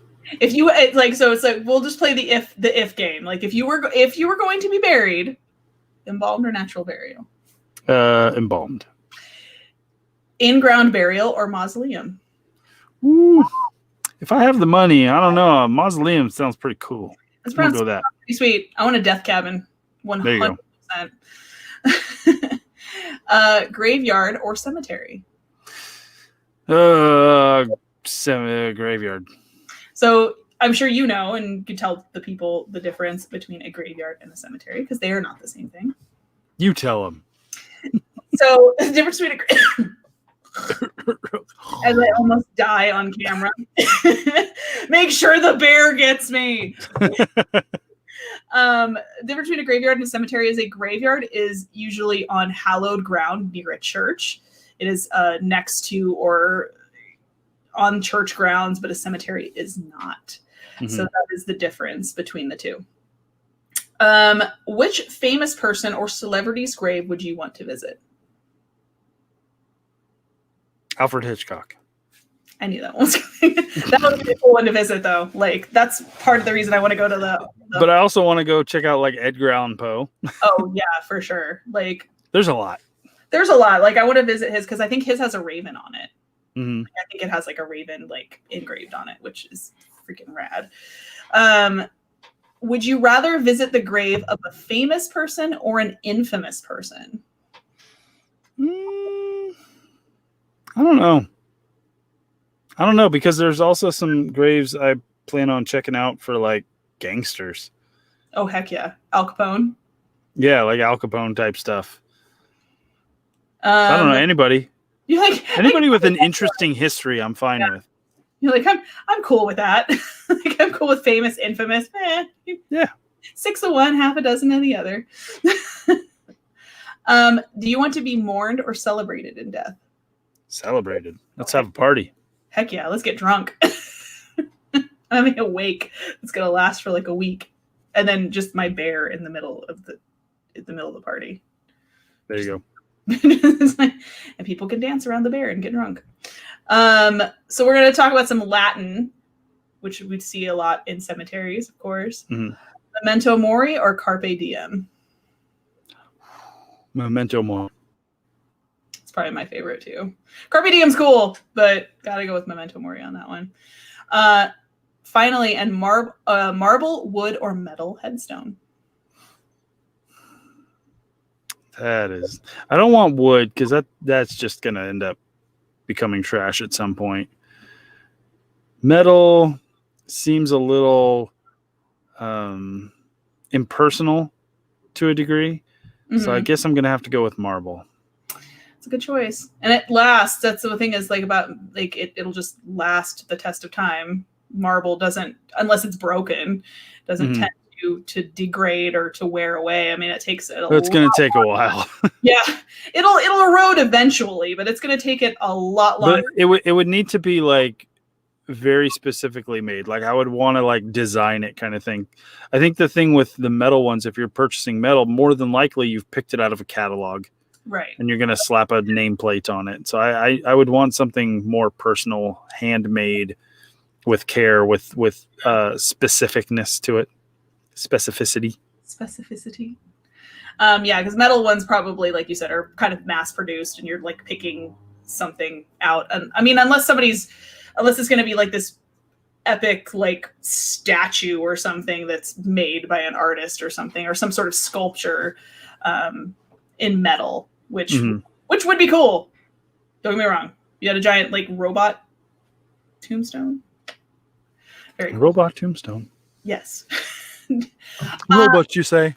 Robots, I say. What would be cool is I'm kind of interested to see how that will evolve. And I'm wondering, like you said, when you said something about the photos being on there, can you picture like maybe, obviously in the future, there being, instead of photos of people on tombstones, if the technology is there, having like people's holograms there, or you see it in science fiction movies, so why not? Projected image of them on the tombstones as opposed to a photo.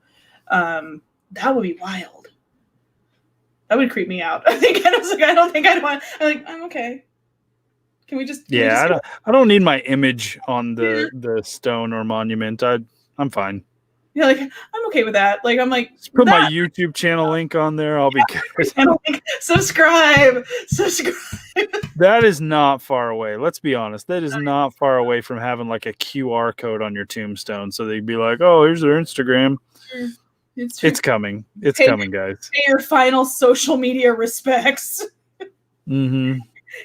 Give me those likes. And then you die. So this would be the part where now I open it up for Q&A for anyone who is still watching, who's not tired of me talking and being ridiculous yet. So anyone who has any questions for Jason about Cemetery Road, please throw them into the chat now and I will post them up. Giant camera with your back to a ghost. Yes. I could just project my ghost. That's my other idea. Like just project a ghost of me. There you go. Projector. Just in a loop. That would be amazing. If I could scare, I've made peace with this fact that if I want to scare people in death. And that's like the bear, skeleton. Like I have a theme going, ghost projection. I'm like, I have a very Scooby-Doo kind of theme going with my death here. True. A giant robot that says, "Remember me." Yes. Thank you for that Futurama reference. Yes, please, and thank you. We're all going to be Soylent Green, Pete says. Well, it was people. It's made out of people. To serve man, it's a cookbook. Oh, God. No one has any questions, really? Really? No questions, just loving the show. Thank you. That. Yes. I appreciate it. I'm also delicious.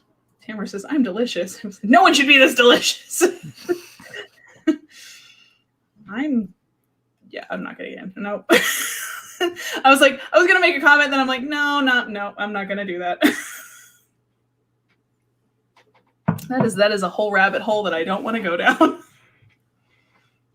Really? No, come on, guys. Somebody has to have a question. We were too good. You were too thorough in your questions. Everybody's satisfied. Apparently, everyone's just like either satisfied or they're like, "Oh my God, Stop talking. Y'all are weird. You guys Stop hanging out in people gardens. You guys, like, it's a people garden. Guys, can we make a, what is that thing? Like a change.org, like petition to start calling cemeteries people gardens? I am down. I'm down. They already called the gates Lich Gates. Let's do it. People garden. Memorial people garden. When haunted. Oh, and I'm sure you've seen. But now the thing that you can do now also is you can have your remains, instead of being buried, you can have them mulched, and they plant a tree, and a tree grows from your remains. All I have to say what if is the tree dies? All I have to say is, you want haunted forests? Because this is how you get haunted forests. Yeah, exactly. This is how haunted forests happen, y'all. Literally the recipe for the haunted forest, guys. Human remains plus tree seeds equal haunted forest. Write it down. People gardens. Somebody said weird as normal. Ha ha ha. People gardens. Yes, people gardens. That is what this is. 100%. Somebody said this was fun. So apparently I was fun. It was very fun. It's always fun having you on the show. Damn straight. I should be on every episode. You really should. I didn't get to film with you out in the snow this time, but no. Maybe time. You were like, nah, I'm good. I was like, you were like, we're gonna go. I think I was still tired, and I wasn't quite awake yet. And you're like, I'm gonna go out and film, and I was like, yeah, okay, you do that. It was like 7 a.m. and I think Patrick was still asleep. I was like half awake, and you were like, yeah, I'm gonna go shoot, and I was like, yep. Have a good one.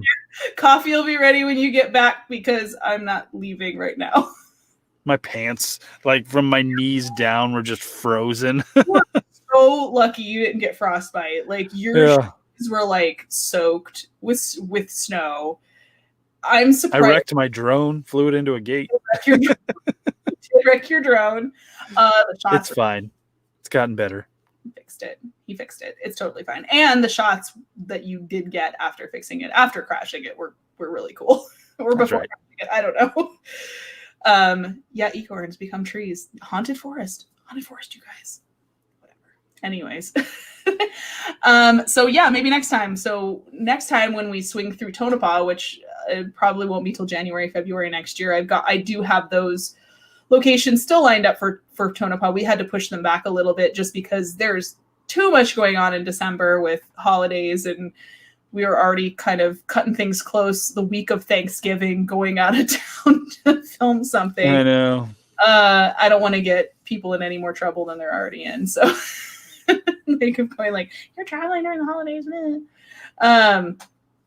So yeah. So I will have to come film with you the next time you do that. Indeed. It'll be fun. So thank you, Jason, for hanging out. And please go subscribe to Cemetery Road if you guys haven't. Again, please. We are shooting for 1,000 subs by Christmas. How many are you at right now, sir? I'm looking right now. Let's get an updated number. Check my channel. Where's my channel? My channel. Drum roll. That's not 291. We're almost at 300, y'all. So that's right. Let's push those numbers. Let's get that going. Come on now. Come on. 1,000. We could do that. 1,000 by Christmas. We've got a couple weeks. It can be done. That's right. Let's do this. Let's do this like Brutus. You all can help by subscribing and sharing the link to everyone you know. Please, please, please, please. New episodes every Friday around 7 o'clock. If you know anyone who's into history, like architecture, and just loves cemeteries, like this hits so many, ticks so many boxes for a lot of people. So definitely go check it out. One of my favorite cemeteries is coming up in the next episode. So I love the Tonopah Cemetery. It's like one of my favorite cemeteries. So I'm so eager for that episode. So thank you, Jason, for being here. And anytime. Of course. And then I'm sure you'll be on another live stream when we may or may not remember what happens. The last, It happens. It's a thing. All right, so I'm going to pop you down. If you can hang out for a minute, I will get back to you in just a second. Thank you, sir. Bye, everybody. Have a good night, Jason. Thank you guys for joining me. It's been a little bit longer of an episode today, but that's all right. I would rather be thorough than miss anything. So thank you guys for joining me. Join me next week with an all-new guest and an all-new episode of The Dead Hours. Until then, thank you for all this support, and stay spooky, everybody.